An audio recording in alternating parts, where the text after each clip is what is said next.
భారత్లో పుట్టిన యోగా ప్రపంచ దేశాల్లో ప్రఖ్యాతి పొందిందన్నారు సింగరేణి రామగుండం 1 జీఎం లలిత్ కుమార్.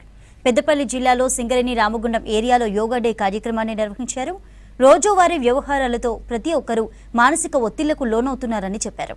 శారీరక మానసిక ఒత్తిళ్లను దూరం చేసే యోగా ప్రతి ఒక్కరి దైనందిన జీవితంలో భాగం కావాలన్నారు లలిత్ కుమార్.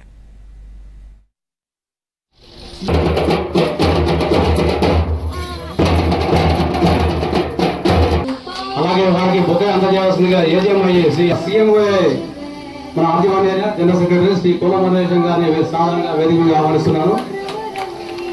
వారికి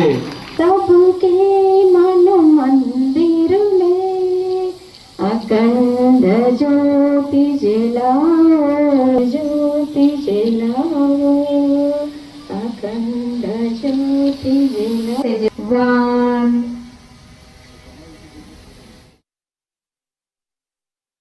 సింగరేణి వ్యాప్తంగా అన్ని గనులు డిపార్ట్మెంట్లలో అంతర్జాతీయ యోగా దినోత్సవాన్ని ఘనంగా జరుపుకోవడం జరుగుతున్నది.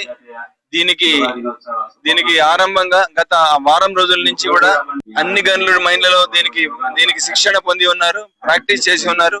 ఈ రోజు ఫైనల్ సెలబ్రేషన్ చేసుకోవడం జరుగుతున్నది. అందులో భాగంగా RG1 ఏరియాలో జిఎం కాలనీ ఈ గ్రౌండ్ లో అద్భుతంగా అందరూ అధికారులు, సూపర్వైజర్లు, ఉద్యోగులు అందరి యొక్క సమక్షంలో ఈ రోజు మరలా దీన్ని ముగింపు ఉత్సవాలను జరుపుకుంటున్నాము. ఈ యొక్క యోగా అనేది మనసు, శరీరము, ఆత్మ వీటన్నిటిని అనుసంధానం చేసేది.